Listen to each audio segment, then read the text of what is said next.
Para sahabat, kalau orang berbicara tentang pemerintahan desa atau relasi antara desa dengan negara, mau tidak mau orang itu berbicara tentang kedudukan desa, posisi desa.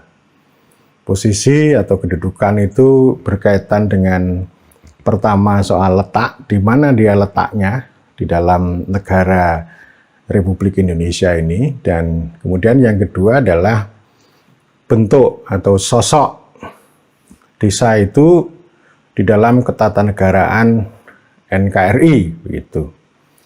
Dan biasanya orang itu berdebat mengenai pasal 18. Ada 18B ayat 2, kemudian juga ada pasal 18 ayat 7. Pasal 18B ayat 2 itu berbicara tentang kesatuan masyarakat hukum adat. Dan kemudian pasal 18 ayat 7 itu bicara tentang susunan pemerintahan.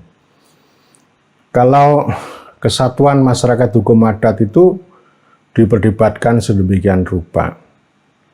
Ada orang yang mengatakan bahwa kesatuan masyarakat hukum adat itu bukan desa, tetapi ada nagari, ada baduy, ada pokoknya masyarakat adat lah.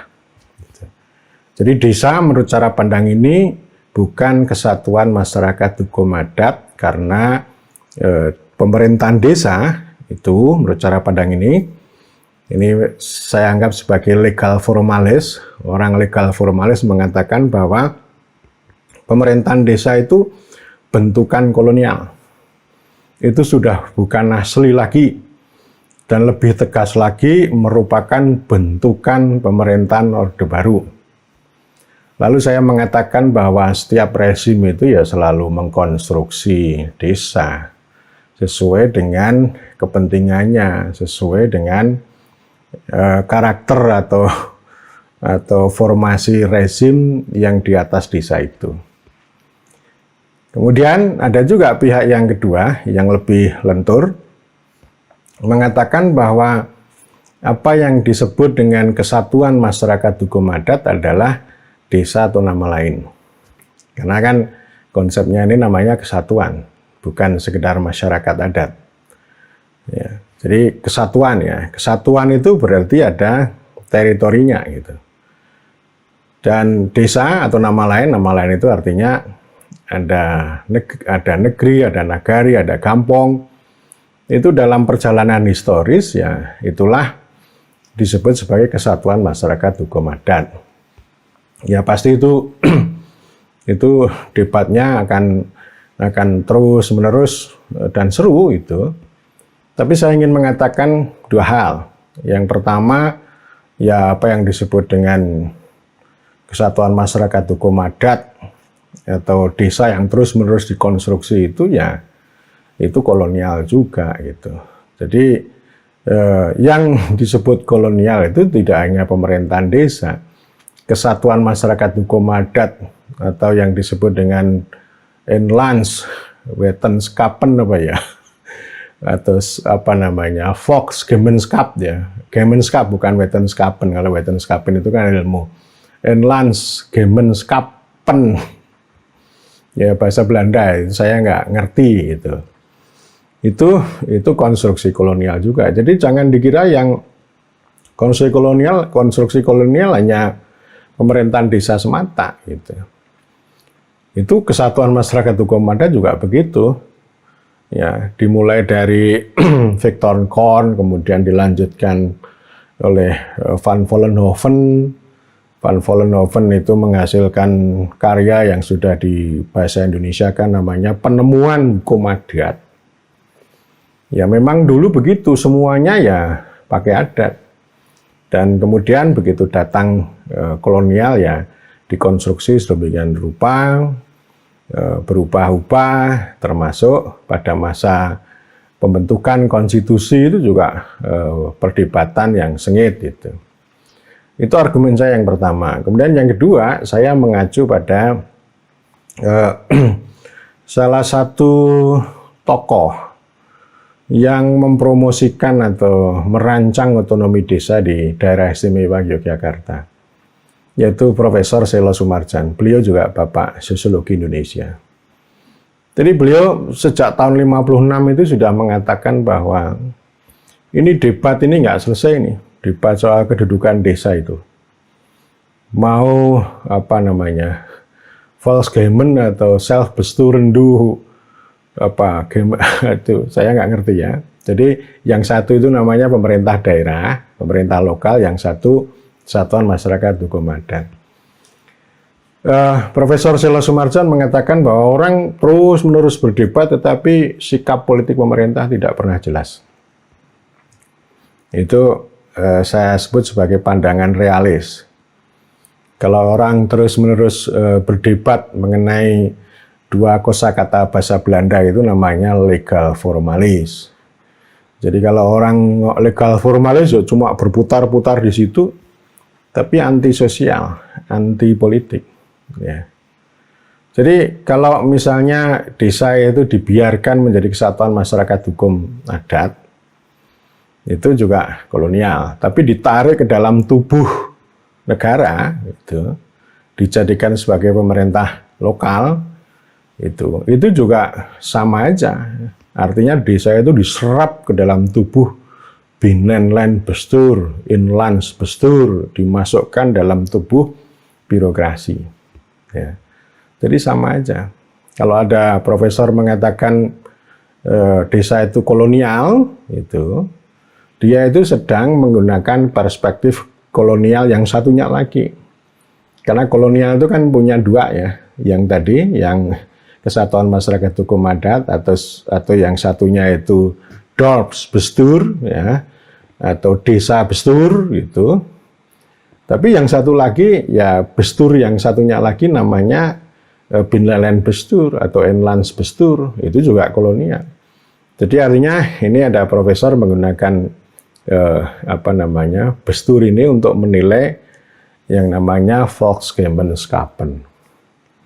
Ya, jadi itu artinya jeruk makan jeruk, kolonial makan kolonial, gitu.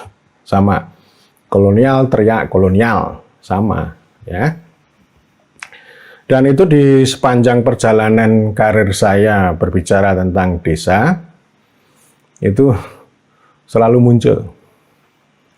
Ketika saya bertemu dengan mendiang Dr. Ibnu Tricahya dari Fakultas Hukum Tata Negara ya, Universitas Brawijaya, beliau selalu mengatakan kedudukan desa maksudnya. Dan karena itu mendiang Mas Haryo Abirono itu menjuluki Dr. Ibnu Tricahya itu sebagai bapak kedudukan desa. Ketika kami Forum Pengembangan Pembaruan Desa membicarakan soal desa, itu selalu muncul itu kedudukan itu. Dan seperti yang sudah saya sampaikan sebelumnya, menurut Ibnu Tricahya itu otonomi desa itu tidak relevan, desentralisasi itu tidak relevan. Artinya dia sebenarnya tidak berbicara desa itu sebagai daerah otonom tingkat 3. Ya, itu namanya desentralisasi itu. Dan itu soal kedudukan itu dari perdebatan yang ngalor ngidul nggak jelas, lalu keputusan politiknya nggak jelas. Saya secara keilmuan pada tahun 2015 itu mengotak-atik, memetakan. Ada 3 jenis kedudukan desa. Yang pertama itu self-governing community, masyarakat berpemerintahan. Ini sejenis dengan Kesatuan Masyarakat Hukum Adat itu. Tapi saya menghindari kata itu karena ini sebenarnya juga masih hangat lah yang kolonial Belanda itu. Tetapi kalau self-governing community itu dia konsep yang lebih bisa diterima secara umum di mana-mana begitu. Dan artinya desa itu sebelum ada negara, bahkan sebelum ada kerajaan itu ya mereka menyelenggarakan pemerintahan sendiri. Yang itu berbasis masyarakat. Desa itu milik masyarakat. Masyarakat itu membentuk pemerintahan. Itu yang disebut sebagai self-governing community. Meskipun penguasanya ada yang lalim, ya, ada yang baik, ada yang lalim, yaitu namanya dinamika dan itu persoalan kedua. Tetapi paling tidak, bahwa setiap masyarakat itu berkumpul, bermasyarakat, berdesa, di sanalah akan lahir pemerintahan. Meskipun konsep pemerintahan, konsep government itu belum kita kenal, tetapi secara keilmuan, apa yang dilakukan desa, pemerintahan yang dibentuk, dijalankan oleh desa itu, bisa kita sebut sebagai self-governing community. Di satu sisi, masyarakat membentuk pemerintahan, di satu sisi ya.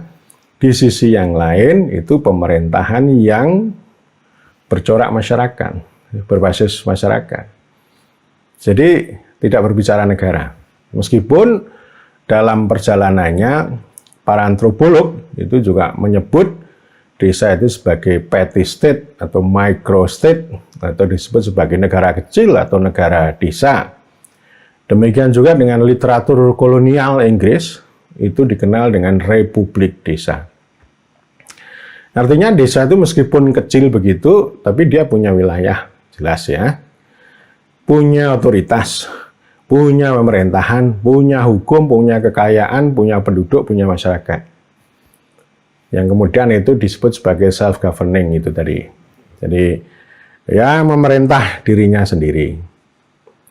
Ini sama dengan bahasa formal Volksgemeenschapppen itu ya, atau kesatuan masyarakat hukum adat itu ya.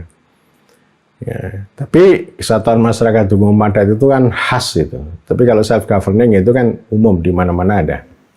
Jadi lebih universal gitu. Itu yang pertama. Kemudian yang kedua, itu namanya local self-government. Ya, local self-government itu artinya pemerintah sendiri. Pemerintah lokal sendiri. Ini dilacak dari konsep self-government. Self-government itu ya sama dengan otonomi, sama dengan desentralisasi. Sebelum ada konsep desentralisasi, konsep self-government itu sudah ada. Dan itu kita kaitkan dengan teori genealogi negara. Quentin Skinner itu sudah membantu kita ya. Jadi negara itu bagi dia adalah asosiasi manusia yang itu semula itu ya ada penguasanya itu. Ada penguasa, ada raja yang kemudian disebut sebagai kepala negara.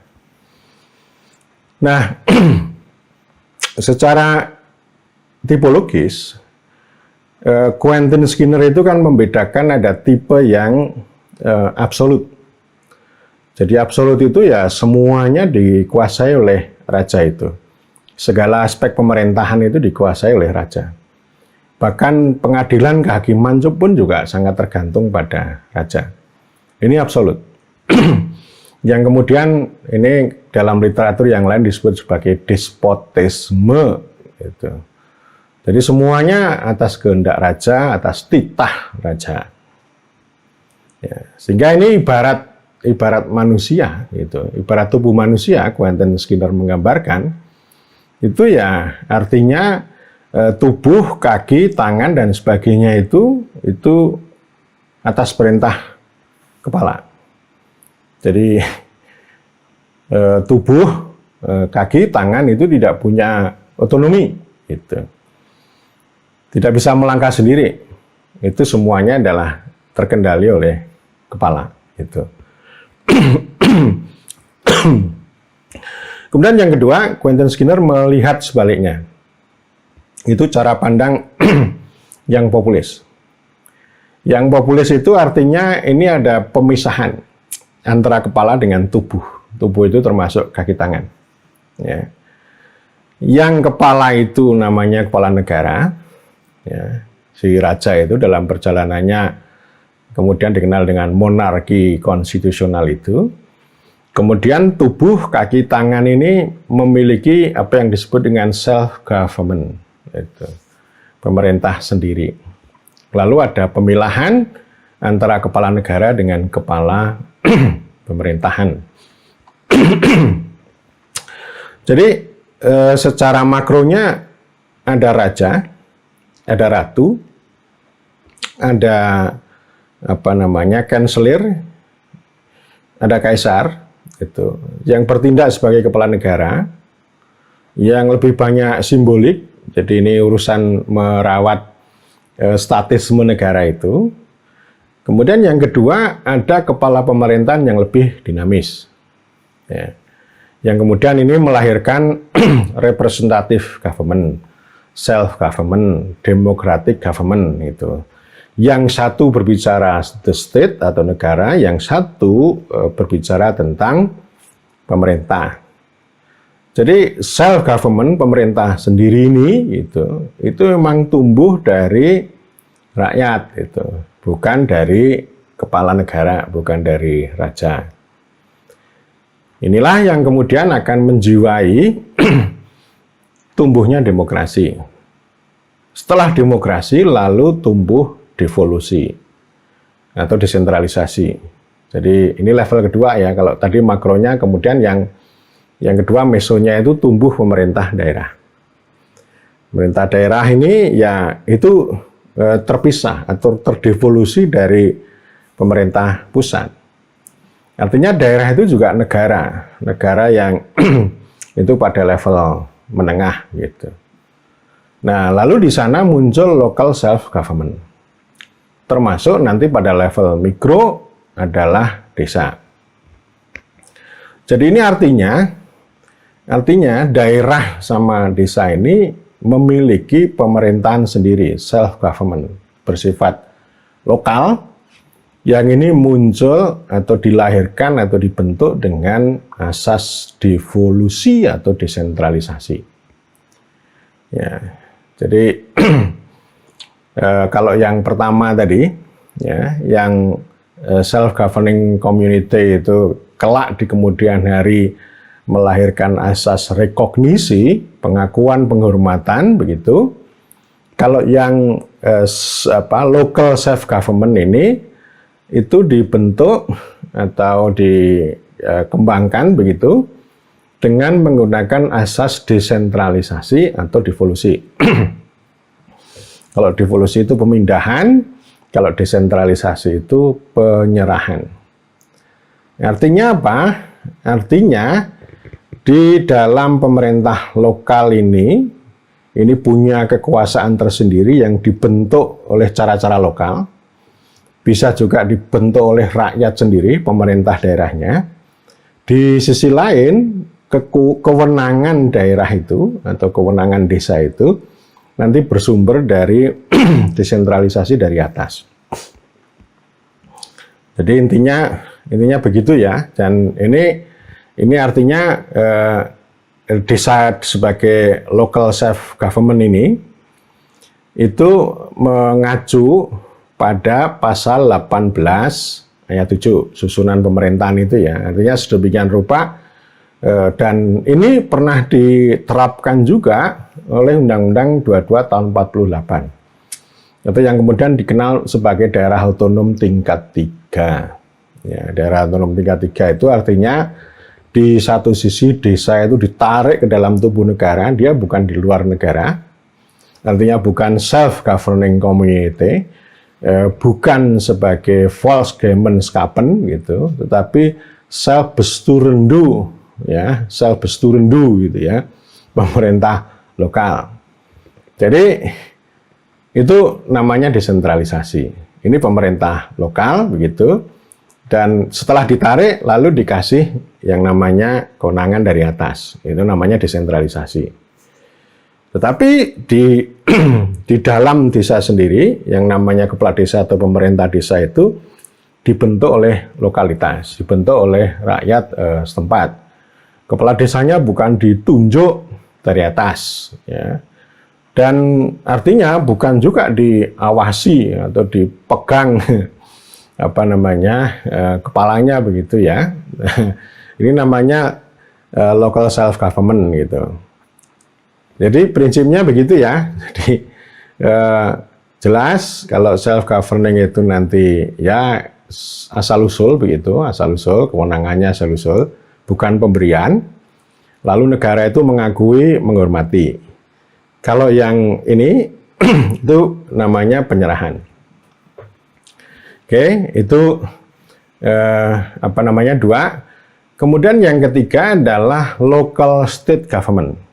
Local state government itu pemerintah desa itu sebagai kepanjangan tangan negara, ya. Atau disebut sebagai korporatisme negara. Pokoknya kepanjangan tangan begitu aja ya. Nah, kalau yang self governing itu pakai rekognisi, kemudian local self government itu pakai desentralisasi atau pakai devolusi, yang ini asasnya apa? Gitu. Asas yang ideal nggak ada, tetapi ini memakai pendekatan namanya birokratisasi atau birokrasi.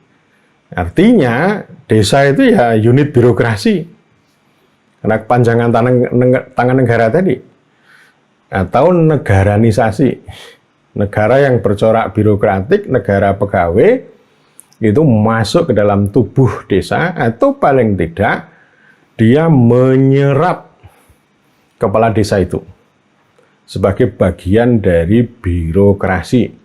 Kepala desa bukan sebagai pemimpin lokal, bukan sebagai pemerintah sendiri, miliknya rakyat, bukan. Tetapi ini dipegang, dikendalikan, istilahnya masuk ke dalam tubuh birokrasi. Nah ini ya. Jadi tiga itu saya kira jelas, dan mari kita lihat perkembangan ini ya, perkembangannya histori itu. Ya di zaman prakolonial itu karakter self governing community itu ada. Ya desa memerintah sendiri itu. Tetapi pola local state government itu sudah ada. Jadi ini hibrid, campuran ya. Campuran ya, jadi campurannya adalah self-governing community ini secara internal, kemudian secara eksternal itu local state government. Jadi desa itu punya hak, punya kewenangan untuk mengatur, mengurus kepentingan masyarakat setempat, mengatur, mengurus rumah tangganya sendiri. Negara nggak campur tangan. Ya. Nanti pemilihan kepala desa itu mau pakai dinasti atau mau pemilihan atau mau musyawarah, itu urusan desa. Mereka mau ngurus irigasi, mau ngurus keamanan, mau mengurus membagi tanah dan sebagainya, itu urusan desa. Gitu. Ya. Tetapi desa punya kewajiban ke atas, terutama kepala desanya yang dipegang. Punya kewajiban, jadi kepala desa itu misalnya memobilisasi tenaga kerja, entah itu untuk melayani raja, gitu. Demikian juga dengan mengumpulkan pajak maupun upeti. Ya, ini namanya kepala desa itu di satu sisi dia sebagai kepala kesatuan masyarakat hukum, sebagai pemimpin lokal, sebagai pemerintah self-governing tadi. Tapi di sisi lain dia juga hulu balang, abdi dalam, ya, sebagai kepanjangan tangan atau kaki tangannya raja. Ya. Jadi jelas itu hibridnya adalah self-governing dan local state government. Zaman kolonial juga begitu. Jadi hibrid juga. Hibridnya sama dengan prakolonial. Jadi memanfaatkan struktur yang sudah ada, yang kemudian dikenal sebagai indirect rule, atau pemerintahan tidak langsung. Jadi orang desa itu, atau warga desa itu kan nggak ada itu, tapi orang desa itu tidak diperintah langsung oleh pemerintah kolonial atau oleh birokrasi kolonial, tetapi melalui perantara yang namanya kepala desa. Itu sama dengan pola yang prakolonial. Jadi urusan internal desa ya urusan desa, urusan kepala desa gitu. Tapi kepala desa itu harus membantu menjalankan, melaksanakan perintah dari atas. Ini yang sering kemudian menimbulkan ketegangan. Ya. Kepala desa harus mengayuh, saya harus mengikuti rakyat atau mengikuti penguasa. Ya tergantung ini, tergantung keberanian juga. Sama dengan sekarang juga begitu ya. Ya, jadi artinya apa? Kolonial itu meneruskan saja, meskipun dengan konstruksi, dengan bahasa yang barangkali lebih ilmiah gitu. Dan memang ada kontradiksi, karena kontradiksinya kan penguasa kolonial itu datang itu kan membawa misi peradaban katanya.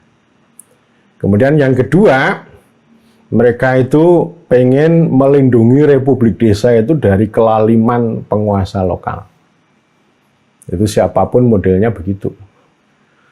Jadi Republik Desa itu mau dilindungi, dibiarkan saja dari penindasan gitu. Ya padahal dia menindas juga gitu. Kontradiksinya begitu. Artinya Republik Desa kesatuan masyarakat hukum adat atau self governingnya itu dibiarkan, dilindungi gitu. Tapi kepala desanya juga diperalat. Ya, jadi ini semuanya itu ya ini penting, formasi desa ini penting bagi penguasa kolonial terutama ya untuk kepentingan kolonial. Bukan seperti yang diomongkan melindungi Republik Desa dari kelaliman raja, bukan. Ya. Jadi ketika Raffles itu mulai memperkenalkan pemilihan kepala desa secara langsung begitu. Ini supaya ada liberalisasi begitu di desa. Tapi di balik itu dia pengen memperkuat posisi desa, memperkuat kepala desa, memperalat kepala desa, gitu. Untuk kepentingan land rent, kepentingan sewa tanah, gitu. Dan mengapa Raffles begitu? Karena apa yang para bupati ini sudah menjadi kaki tangannya Belanda. Jadi mereka lebih loyal pada Belanda. Sehingga ketika Raffles datang, oh saya harus mencari kekuatan baru nih. Harus mencari alat baru gitu. Jadi meskipun ada nuansa liberasi, ada nuansa demokrasi untuk kepala desa, tetapi pada akhirnya kepala desa juga menjadi alatnya dia. Jadi satu poinnya di situ, di Raffles itu memasukkan sisi demokrasi, meskipun pada sisi yang lain ya sama, itu namanya eksploitasi kolonial yang memanfaatkan tangan-tangan, kaki tangan kepala desa, itu ya. Nah, kemudian pada masa awal, pada masa Republik itu kan debat, ya, debat, kemudian apa namanya? Undang-undang nomor, ya ada banyak hal yang misalnya pemilihan kepala desa ditegaskan tahun 46, kemudian desa perdikan itu dihapuskan, kemudian mulai dicoba Undang-Undang nomor 22 tahun 48, maksudnya sebagai local self government begitu, tapi kan nggak jalan. Jadi itu undang-undang pertama kita yang secara apa namanya lebih banyak, dan mereka undang-undang itu spiritnya anti kolonial, ya, anti kolonial. Jadi ini desa dimasukkan dalam tubuh negara, sama dengan ketika Herman Dendels itu memasukkan para bupati itu dalam tubuh negara juga, itu kolonial juga begitu. Jadi hampir nggak ada ruang kalau kita ngomong tentang institusi, tentang pemerintahan, tentang hukum itu kolonial semua, kecuali politik ya. Kalau politik lain. Ya. Ya, jadi artinya politik itu kan dibunuh, ya, dihabiskan begitu. Nah kemudian pada masa setelah merdeka itu kan politik itu kan meluap, ya. Artinya ini juga dikanalisasi gitu, secara lebih baik, dan kemudian ruang-ruang otonomi desa itu mulai dibuka. Termasuk pengalaman di daerah istimewa Yogyakarta pada masa pada masa Sultan Hamengkubuwono X dibantu oleh Selo Sumarjan Muda pada waktu itu. Ya, jadi praktek desentralisasi desa, demokrasi desa, distribusi tanah itu dijalankan. Tetapi para pamong desa itu bukan ASN, bukan aparat sipil negara. Ya, mereka itu dibayar dengan tanah lokal itu, dengan lungguh itu ya. Meskipun konsep lungguh itu tidak disukai oleh Soekarno yang kemudian pada masa tahun 60, tahun 65 itu tanah lungguh itu mau diambil, tapi tidak pernah berhasil mengambil tanah lungguh itu. Yang berhasil ya bekel ya. Bekel itu kan pelan-pelan dihabisi dan pada tahun 1918 itu yang namanya bekel itu sudah tidak ada ya, karena dulu yang namanya bekel ini luar biasa ini ya, tapi intinya dia juga pengumpul pajak aja ya, mengumpulkan pajak untuk raja. Dan ini sama juga, kalau dulu bupati pakai lungguh dipotong, lungguhnya dipotong, kemudian bekel gitu. Nah di zaman Republik lungguh kepala desa terutama di Jawa ini tidak berhasil sampai sekarang. Jadi upaya-upaya untuk mengambil tanah lungguh itu tidak pernah berhasil.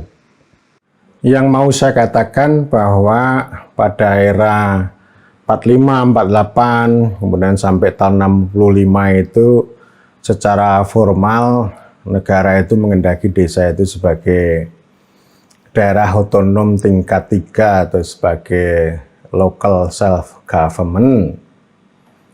Tetapi prematur, tidak jadi.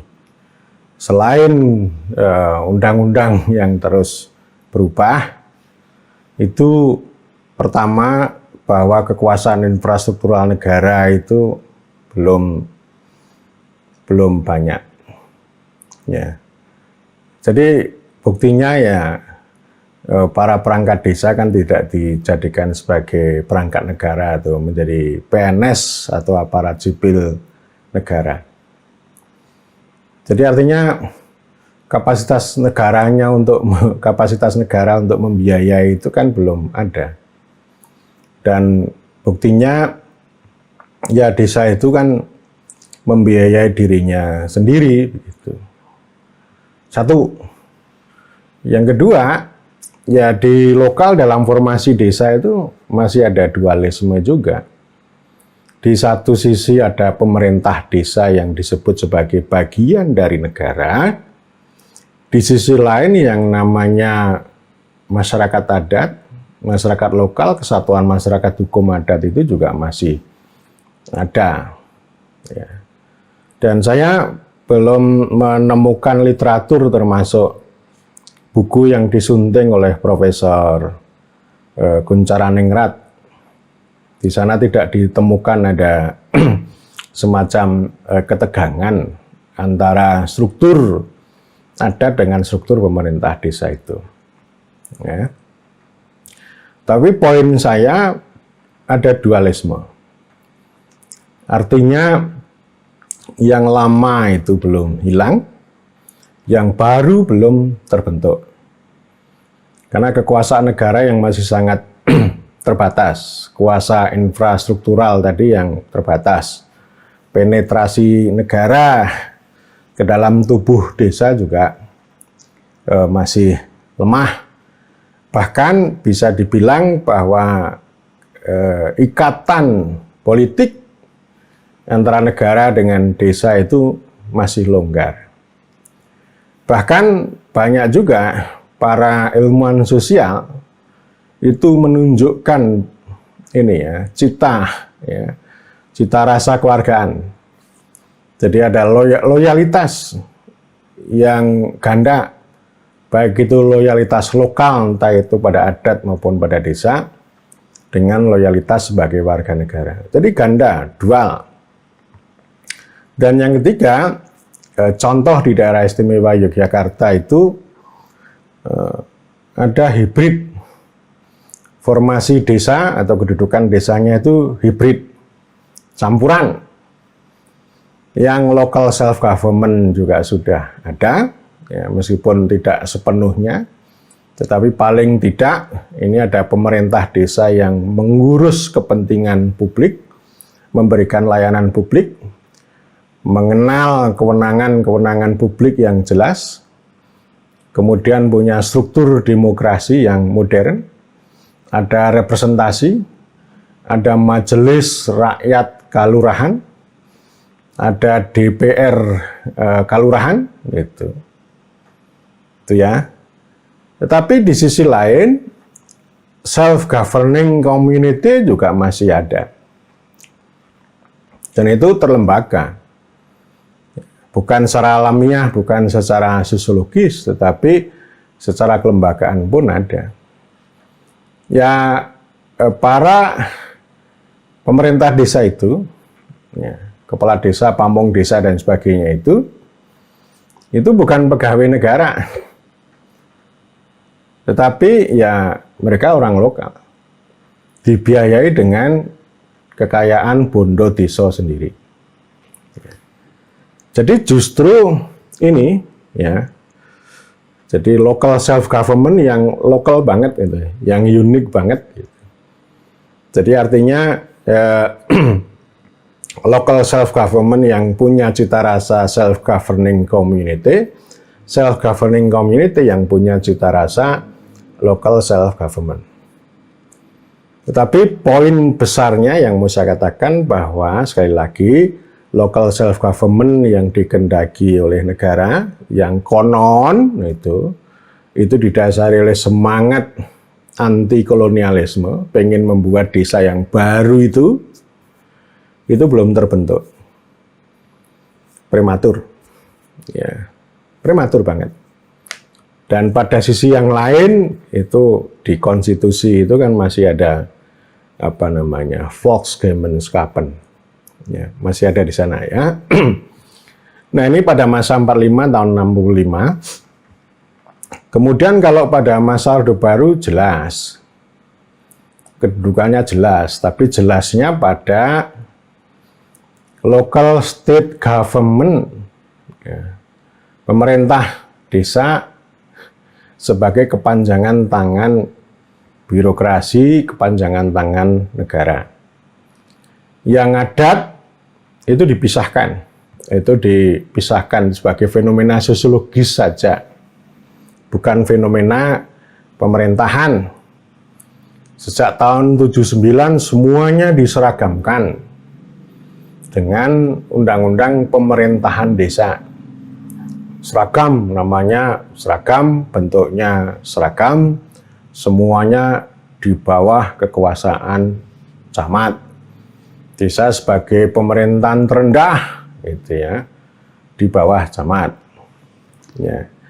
Jadi ini logika bestur, ya, logika bestur banget. Bestur yang memisahkan desa dari fenomena pemerintahan dengan desa sebagai fenomena sosiologis, gitu. Ya, jadi ini ada Profesor Administrasi Negoro, itu kan ngomel-ngomel, ya, ngomel-ngomel. Katanya sekarang ini pengaturan desa itu semakin tambah kacau, tambah sesat, palsu, karena mencampur adukkan antara desa sebagai fenomena sosiologis dengan fenomena pemerintahan. Jadi dia bilang, ya desa itu harus, kalau kita mau merancang undang-undang, mau merancang pemerintahan desa, ya jadikanlah desa itu sebagai fenomena pemerintahan, jangan dicampur adukkan. Itu ya. Nah, itu omongannya begitu. Jadi artinya kan, kalau fenomena sosiologis itu kan ngomong tentang adat, tentang masyarakat, begitu. Lalu kalau pemerintahan ya intinya administrasinya harus jelas, strukturnya harus jelas, fungsi tupoksinya harus jelas, melakukan pelayanan publik, kemudian perangkatnya harus aparat sipil negara. Nah itu namanya desa sebagai fenomena pemerintahan. Nanti yang diharapkan desa itu, yang disebut pemerintah itu, menyelenggarakan pelayanan publik. Itu ya. Itu sudah ditempuh saudara-saudara, tetapi tidak pernah berhasil. Ya, jadi artinya kan kalau ngomong tentang local self government itu kan mau dipisah. Jadi dari fenomena sosiologis, tapi memang fenomena politiknya tetap ada. Nanti bobot administrasinya itu diperkuat begitu.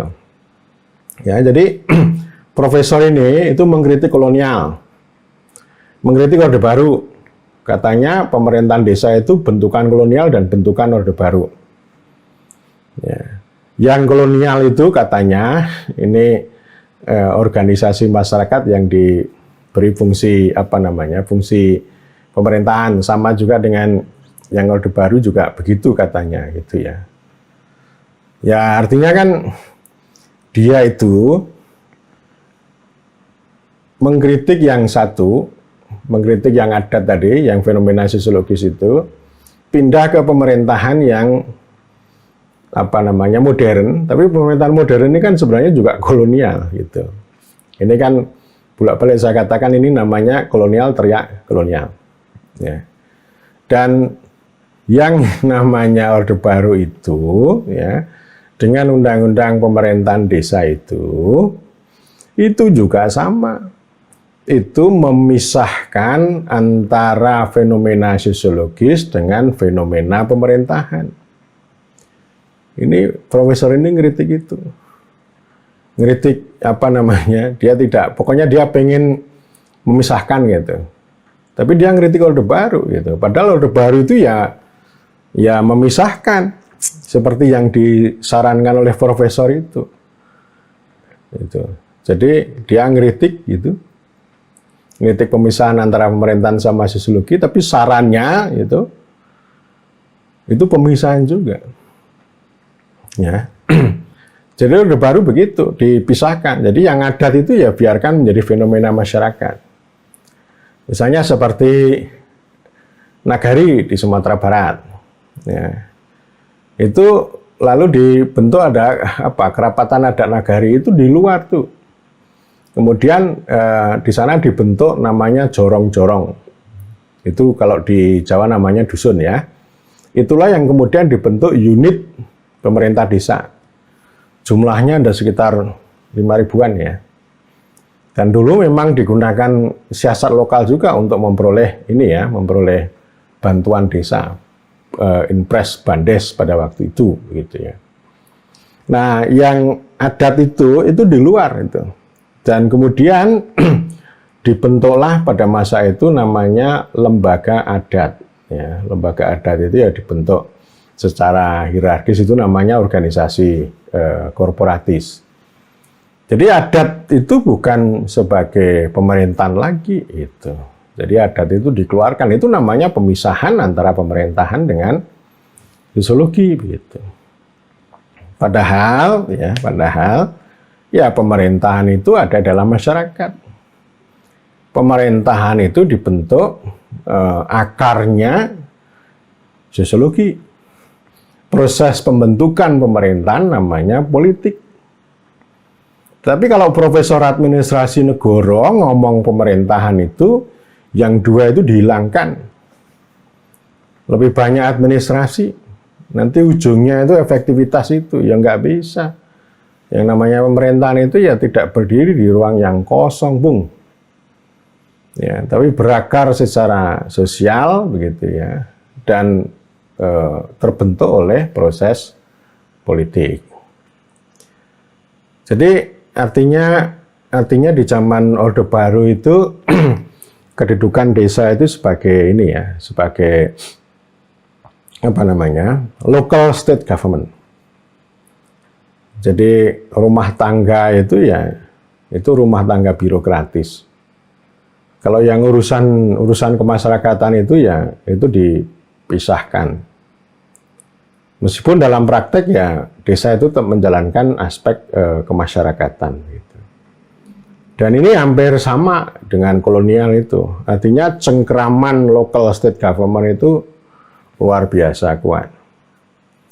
Baik itu pada sisi administrasi yang dibikin seragam, Kemudian juga mobilisasi desa untuk proyek-proyek modernisasi dan pembangunan desa. Seperti yang sudah saya ulas pada video-video saya sebelumnya. Jadi artinya yang lokal local self self governing community itu dipisahkan ya. Dan yang paling menonjol adalah local state government. Sehingga dulu Mas Pratikno itu menulis ya, dia skripsinya dulu pada tahun 85 itu juga pemerintahan desa juga. Namanya negaranisasi desa.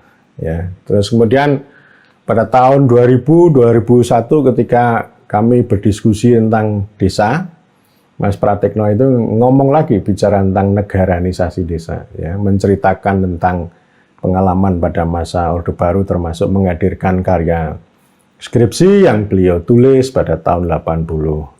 Jadi birokratisasi, negaranisasi begitu, itu artinya sama dengan mendudukkan desa itu sebagai sebagai local state government, ya, sebagai pemerintahan negara, ya, pemerintah negara itu di tingkat lokal, di tingkat desa. Tapi pemerintah negaranya ini namanya pemerintahan birokratik, otoritarian birokratik, bukan pemerintahan yang demokratik, gitu, ya.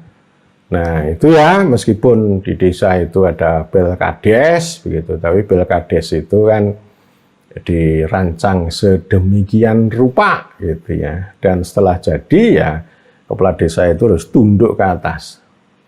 Sehingga kalau kita membaca literatur seperti buku Yumiko M. Priyono, ya, termasuk Priyono Cipto Irianto, jadi suami istri itu menulis tentang demokrasi di pedesaan Jawa. Itu mengalami kemerosotan ya dari tahun ke tahun, termasuk dia bercerita pada masa Orde Baru itu demokrasinya turun karena demokrasi itu bergeser ke birokrasi, ke korporatisasi atau ke negaranisasi. Nah, kemudian pada masa reformasi ini bagaimana bentuknya? Memang tidak ada tidak ada diskusi atau rancangan yang secara khusus berbicara tentang kedudukan desa itu di Undang-Undang 22 maupun di Undang-Undang 32 tahun 2004, 2299 itu. Ya. Di sana ada semangat keragaman, ini yang berbeda dengan zaman Orde Baru. Jadi keragaman itu artinya kan dia bergeser ke self governing dia. Kemudian lebih localize gitu ya, lebih dilokalkan itu, biarkan kabupaten kota itu yang mengatur dan mengurus. Gitu. Sehingga letaknya itu kemudian pada tahun Undang-Undang 32 tahun 2004 itu di sana istilahnya dalam pemerintahan kabupaten kota dibentuk pemerintahan desa. Ya. Jadi ini asas apa? Itu kan dipertanyakan ini. Yang kemudian saya mengatakan ini namanya desentralisasi residualitas. Jadi artinya desa itu menjadi sisanya sisa gitu. Jadi waktu itu bentuknya sangat tidak jelas. Sehingga ketika kami diskusi tentang kedudukan desa pada tahun-tahun 2004-2005 itu ya berbicara tentang ketidakjelasan kedudukan itu. Malah justru kita mengatakan bahwa pada masa Orde Baru itu kedudukannya jelas. Jelas salah maksudnya. Jelas merugikan desa dengan local state government itu. Ya.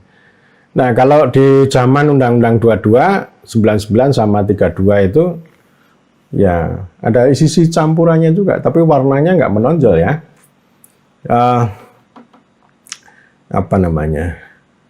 Local state government-nya agak dikurangi begitu. Tetapi yang local self government juga belum terbentuk gitu. Lalu self governing-nya mulai dibuka gitu.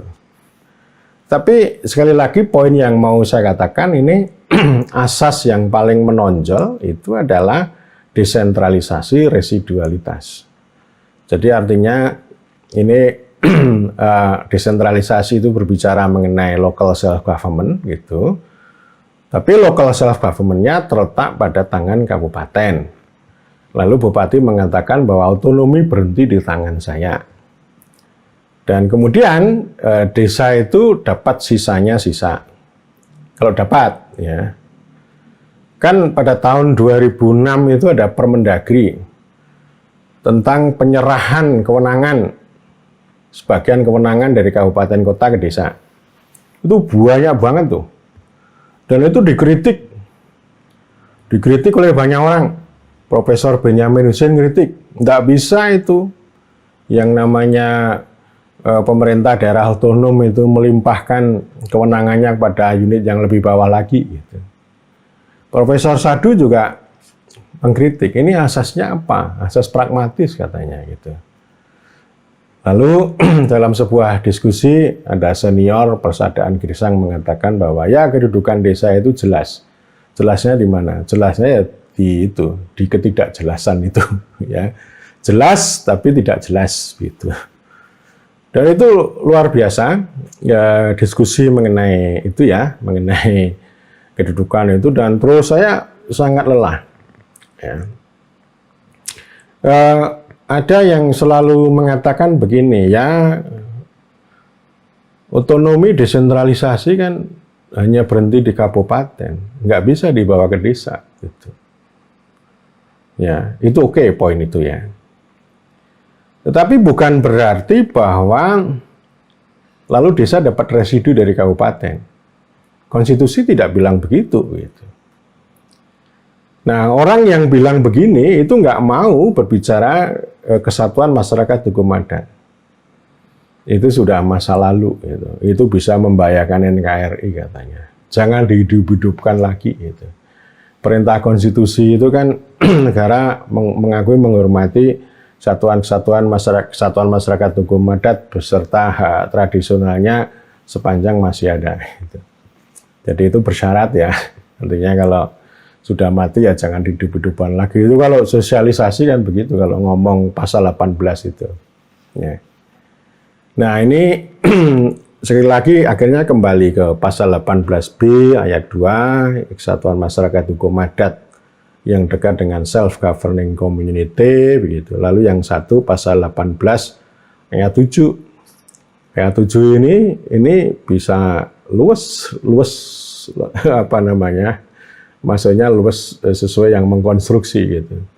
Bisa dibuat menjadi local state government gitu. Local state government itu ya desa menjadi kepanjangan tangan lagi, bisa juga namanya local self government. Jadi desa itu punya self government, punya pemerintah sendiri gitu. Ya, jadi itu poinnya di situ, dan kemudian ketika merancang undang-undang desa itu debatnya sangat melelahkan. Dan terus-menerus selain berbicara mengenai bentuk, kemudian yang kedua berbicara tentang letak. Ini bisa kita subversi.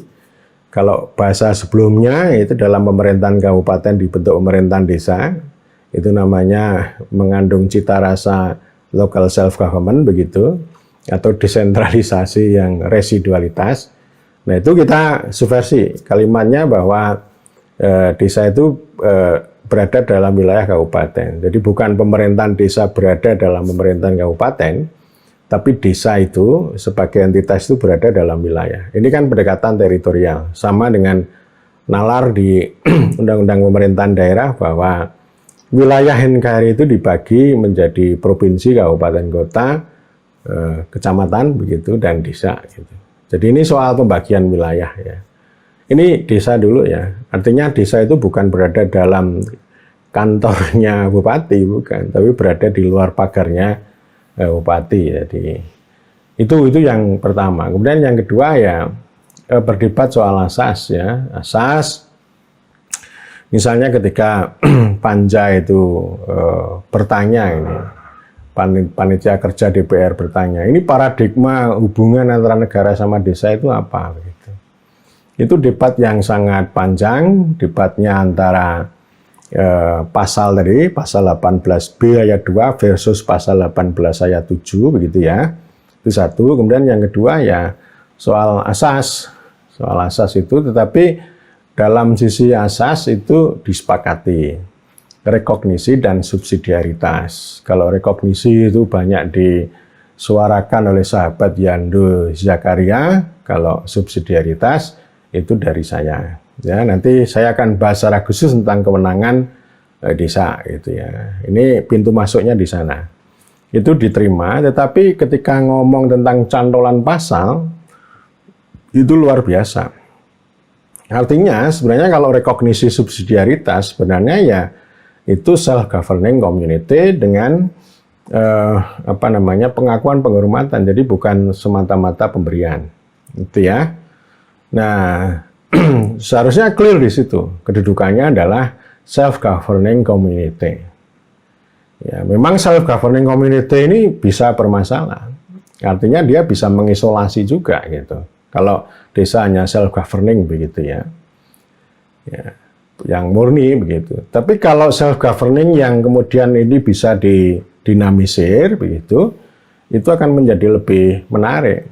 Artinya tidak akan terjadi debat dan tarik menarik itu tadi tarik menarik yang luwes tadi, apakah desa itu sebagai local self government atau sebagai local state government gitu. Jadi untuk menghindari itu sebenarnya artinya desa itu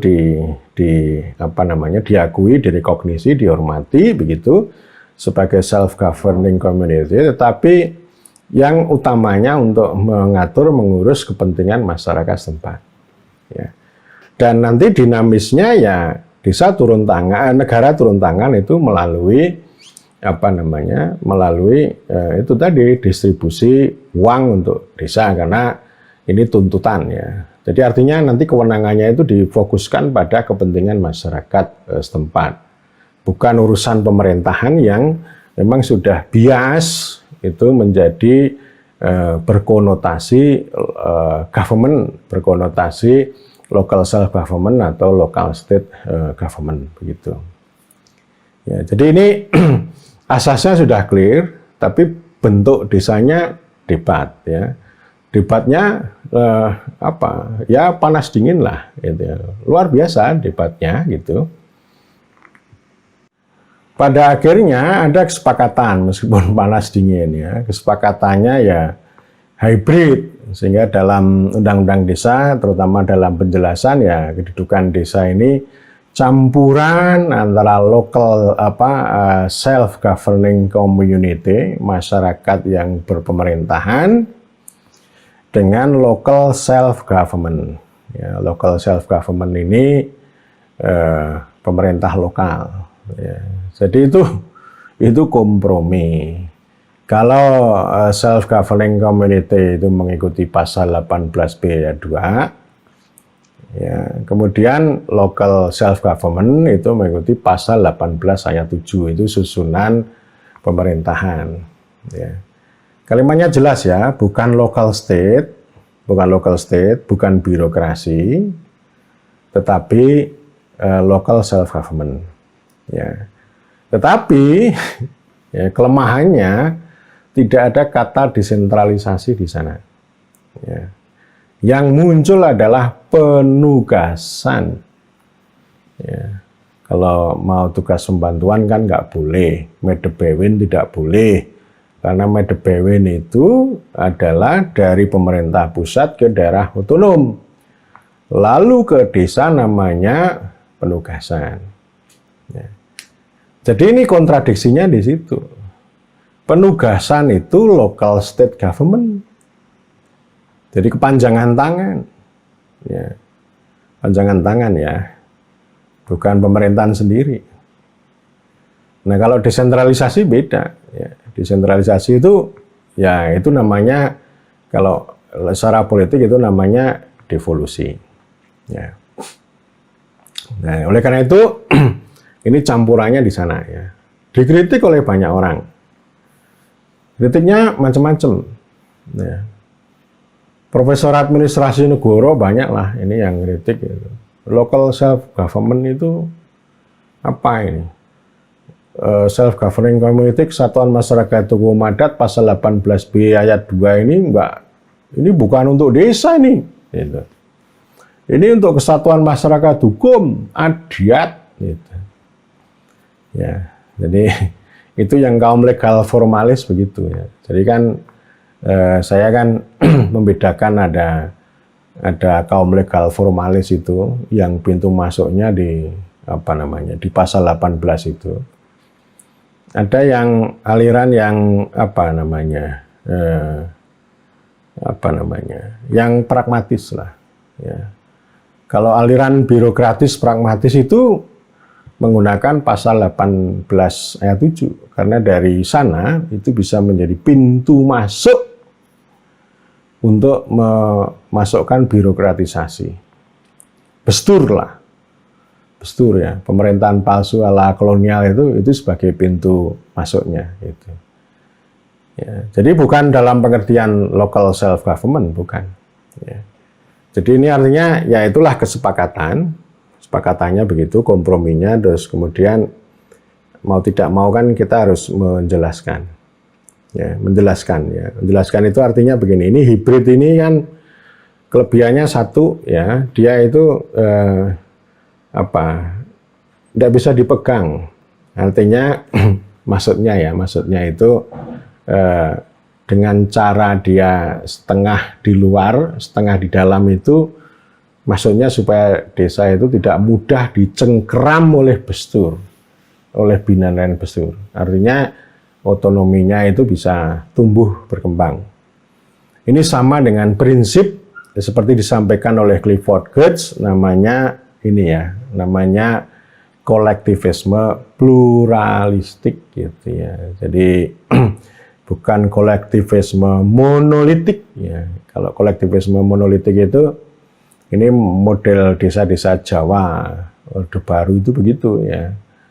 Jadi kolektif tapi monolitik pada penguasa tunggal itu sehingga mudah dipegang, dikendalikan dari atas. Nah, tetapi kalau kolektivisme pluralistik itu desa itu ada BPD, ada musyawarah desa, penting ya musyawarah desa. Ada berbagai kelompok-kelompok kepentingan gitu. Yang itu tentu saja tidak mudah untuk dengan memanfaatkan kepala desa untuk mengendalikan itu tidak bisa. Jadi itu kelebihannya di sana itu. Ya. Kemudian yang kedua ya, ini kita berbeda dengan kolonial. Meskipun ada profesor administrasi negara itu menuding ini kolonial, tetapi berbeda dengan kolonial. Berbedanya di mana? Kalau zaman kolonial itu adalah kombinasi antara local state government dengan self-governing community.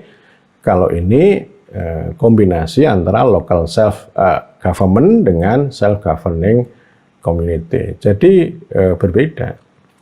Di satu sisi kita ini membentuk pemerintah desa. Ya. Pemerintah desa ini artinya ya dia dibentuk oleh rakyat, pemerintah desa. Di sisi lain dia punya kewenangan yang ganda, kewenangan untuk mengatur mengurus kepentingan masyarakat setempat, dan kemudian yang kedua urusan pemerintahan yang sifatnya lokal, skalanya lokal sesuai dengan asas subsidiaritas. Jadi artinya kalau profesor itu mengatakan ini kolonial, itu keliru, ya, berbeda, ya, berbeda banget antara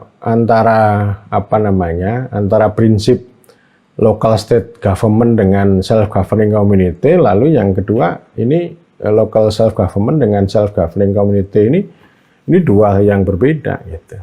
Dan dari situ ada kelebihan ya, ini pemerintahan yang sosiologis gitu ya, pemerintahan yang khas betul gitu, dan itu lebih relevan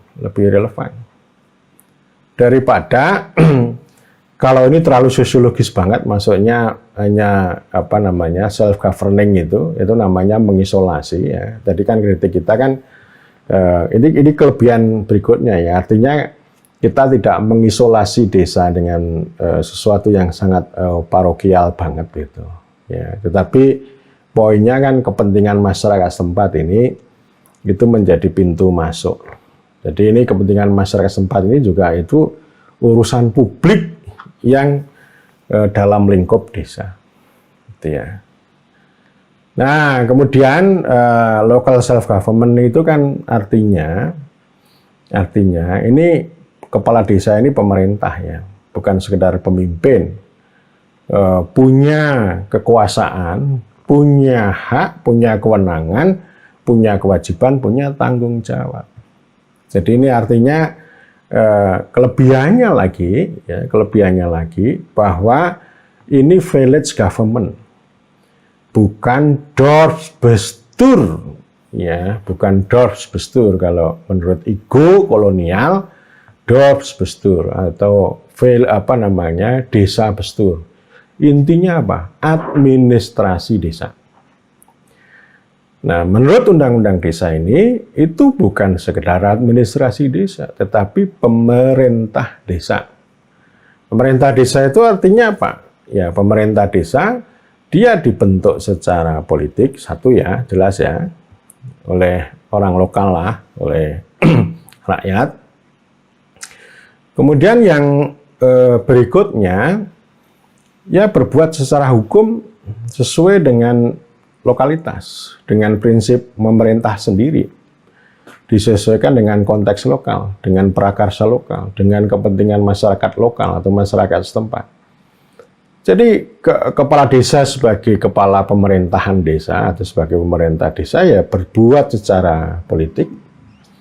Secara politik itu artinya ya memperhatikan denyut kehidupan, memperhatikan suara rakyat, ya. Kemudian juga berproses secara politik, artinya ada musyawarah desa. Musyawarah desa itu kita maknai sebagai ruang publik politik, itu perbuatan politik. Kemudian ada perbuatan hukumnya. Perbuatan hukumnya ya dengan peraturan desa, peraturan desa, peraturan kepala desa, begitu. Jadi untuk memastikan bahwa hukum desa itu atau peraturan desa itu di satu sisi untuk melakukan kanalisasi, juga limitasi ya, kanalisasi kewenangan kepala desa itu, tapi juga dibatasi sekaligus juga untuk memastikan tentang hak dan kewajiban masyarakat desa. Jadi arahnya ke sana dan kemudian ada administrasi itu. Ya, administrasi itu macam-macam, nanti bisa diwujudkan dalam bagaimana perencanaan, penganggaran, penatausahaan uang, lalu kegiatan-kegiatan yang konkret, ya, entah itu nanti dalam pelayanan atau dalam pembangunan desa dan seterusnya, gitu ya. Jadi intinya ini pemerintah desa, bukan administrasi desa, ya. Dan ini sendiri gitu. Jadi artinya hibrid itu ini adalah pemerintah ya. Pemerintah yang berbasis masyarakat. Pemerintah yang yang mengandung self governing, tapi self governing yang juga mengandung pemerintah. Jadi kalau self governing itu lebih banyak bersifat sosiologis, antropologis begitu, tapi kalau pemerintah itu ada dimensi tadi, politik, hukum, dan administrasi. Ya, tapi pemerintahnya tidak eksklusi atau tidak dipisahkan dari fenomena sosiologis. Ya, ini satu keunikan keunikan ya. Jadi pemerintahan yang sosiologis yang dipemerintahkan begitu. Jadi gabungan itu ya. Jadi ini berbeda dengan pandangan Profesor Administrasi Negoro yang pengen merancang pemerintahan desa itu harus terpisah dari fenomena sosiologis. Nah ini alirannya beda-beda begitu. Jadi maksud saya ini ada hikmah, ada makna yang bisa kita temukan ya. Dan saya juga berkali-kali mengatakan bahwa ciri khas pemerintah desa di situ sama dengan penerapan sila keempat Pancasila, kerakyatan yang dipimpin oleh hikmat kebijaksanaan dalam permusyawaratan perwakilan. Ya, kalau zaman kolonial kan nggak punya cita rasa itu. Kerakyatan itu jelas. Kepentingan masyarakat setempat itu kerakyatan. Dipimpin oleh hikmat kebijaksanaan. Itu ada pemimpin desa, ada kepala desa, ada pemerintah desa itu di situ. Kemudian adalah permusyawaratan, ada perwakilan. Ya, itu ada BPD, ada musyawarah desa. Jadi ini artinya kita sedang menjalankan Pancasila ini, ya, pemerintah desa ini. Dan atas itu bisa diharapkan bisa punya kontribusi untuk keadilan sosial bagi seluruh rakyat Indonesia. Artinya di sini untuk membentuk kewargaan juga. Jadi desa itu nanti punya kontribusi, punya emansipasi untuk pembentukan kewargaan. Orang menilai, apakah saya ini romantis? Ya, orang terserah menilai. Tapi saya mengklaim saya konstruktivis, saya transformatif. Ya. Kalau saya romantis, saya terus-menerus ngomong tentang kesatuan masyarakat hukum adat. Ya. Saya ngomong tentang self-governing community terus. Ya. Yang itu kemudian diisolasi. Jadi artinya romantis itu mengisolasi. Ya. Tetapi saya tidak berpikir juga tentang local state government dengan cara yang sangat birokratis. Dengan cara yang sangat modernis juga. Gitu. Dan ini sama dengan spirit yang desa maju yang saya katakan sebelumnya. Desa menjadi maju tanpa meninggalkan tradisi, merawat tradisi tanpa ketinggalan zaman. Jadi tidak mengisolasi, tapi juga tidak semata-mata melakukan modernisasi yang bias. Gitu. Ya, jadi ini maknanya, hikmahnya yang bisa kita ambil dari pengertian pengertian hibrid gitu ya. Dan ini memang susah untuk memahami gini. Orangnya itu sepotong-sepotong kalau orang mengambil pintu local self government itu bisa tergelincir menjadi local state government. Artinya kalau orang menggunakan pintu masuk pasal 18 ayat 7, sembari mengabaikan pasal 18B ayat 2, maka cita rasa Orde Baru, cita rasa kolonial akan kuat. Yaitu pemerintahan administratif atau local state government itu yang kuat. Sehingga local state government itu nanti antara lain diwujudkan dengan desentralisasi residualitas. Jadi artinya nanti pusat itu banyak mengatur, muaranya ada di kabupaten. Jadi sentrumnya di kabupaten, muaranya di sana. Jadi artinya kemudian kabupaten itu diperkuat untuk mengatur, mengawasi, gitu ya, mengendalikan desa. Gitu. Meskipun posisi desa itu hanya dalam wilayah, bukan dalam pemerintahan. Tetapi konstruksi tadi, ya, konstruksi yang tergelincir menjadi local state government itu ya, itu yang terjadi adalah birokratisasi administrasi dari kabupaten pada desa. Ya, jadi ini apa namanya? Yang maknanya kita mau menggeser dari desentralisasi residualitas ke rekognisi subsidiaritas, tetapi dalam perjalanannya pasca Undang-Undang Desa itu akhirnya kembali ke sana lagi. Jadi desentralisasi residualitas itu menguat. Gitu. Jadi artinya ini kan ini kan bungkus baru dari namanya birokratisasi, tapi itu cuma bajunya saja. Jadi memang kalau core-nya ya kayak Orde Baru itu, intinya itu kayak Orde Baru itu. Hanya saja kalau di zaman sekarang itu udahlah kita serahkan sama kabupaten gitu. Jadi dengan diserahkan pada kabupaten, nanti kabupaten itu diatur dan diurus oleh desa, tetapi pada kenyataannya ya kabupaten itu yang dikendalikan dengan peraturan. Itu sama ya, kalau mirip ya, kalau di zaman kolonial itu desa itu punya kewenangan untuk mengatur dan mengurus rumah tangganya sendiri, tapi kepala desanya diatur sedemikian rupa gitu. Nah ini dinaikkan ini gitu. Jadi kabupaten itu punya kuasa untuk mengatur dan mengurus desa, tetapi kabupaten diatur, ya diatur sedemikian rupa juga begitu. Jadi itu istilahnya dinamika yang kemudian berkembang sekarang gitu. Dan yang mau saya katakan bahwa ya artinya begini, yang self-governing community itu merucut atau lepas ya, dia tidak terlembaga dengan baik dalam pemerintahan desa, akhirnya dia dikeluarkan juga, nggak terasa ya, dikeluarkan ke ranah yang sosiologis begitu. Kemudian yang satu lagi local self government ini pelan-pelan itu direduksi, didistorsi menjadi local state government.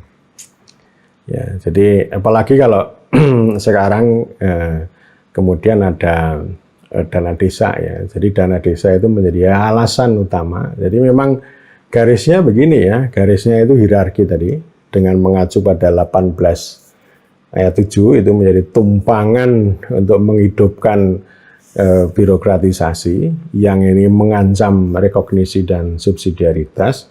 Di sisi lain ada dana desa. Jadi ketemu ini garis birokratisasi sama garis teknokratisasi. Ketemu. Yang ini, yang teknokratisasi melalui jalur pembangunan, yang satu lagi birokratisasi melalui jalur pemerintahan. Dan itu ketemu itu. Padahal nalarnya, DNA-nya berbeda antara birokrasi sama teknokrasi. Itu sangat berbeda. Tetapi ada konvergensi. Konvergensinya ya birokrasi butuh teknokrasi supaya tidak kelihatan bodoh banget gitu.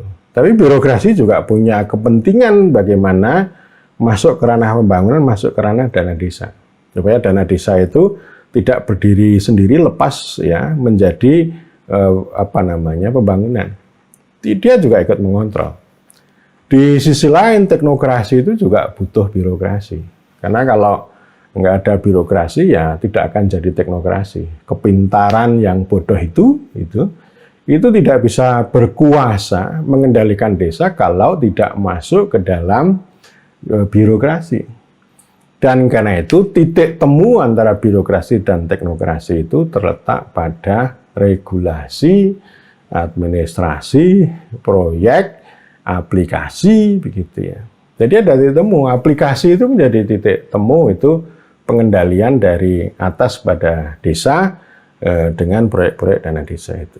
Jadi ini poin yang saya katakan ini ada semacam reduksi ya, artinya ini nanti akan saya bahas secara khusus lagi mengenai bagaimana pergulatan antara konsep desa lama dengan desa baru, desa lama yang dirubah menjadi desa baru, tapi desa baru yang kemudian dikembalikan lagi menjadi desa lama.